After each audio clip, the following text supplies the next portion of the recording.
আমি আজকে একাত্মতা ঘোষণা করছি এই কারণে, আমি আমার সন্তানের হত্যার বিচার চাই।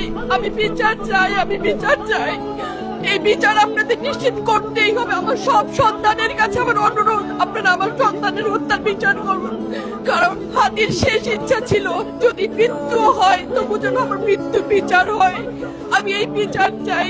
ইনসাফের বাংলাদেশ চাইলে যদি মৃত্যুবরণ করতে হয়, আর কত রক্ত দেবে আমাদের সন্তানেরা? আর সহ্য করার ক্ষমতা আমাদের নাই। আমাদের সন্তানদের বাঁচতে দিন। ইনসাফের বাংলাদেশ গায়েব হোক। আমরা আর সহ্য করতে পারি না। প্রশাসনের কাছে, সবার কাছে একটাই মাত্র অনুরোধ, আমাদের বাচ্চাদের বাঁচতে দিন, আমাদের ইনসাফের বাংলাদেশ দিন। কথা বলার শক্তি আমার নাই, আমার চোখ ভরে আসছে। সহ্য করার শক্তি আমাদের নাই। আমাদের বাচ্চাদের বাঁচতে দিন। প্রশাসন সজাগ হবে কবে? আর কত মৃত্যু আমার বাচ্চাদের দেখতে হবে?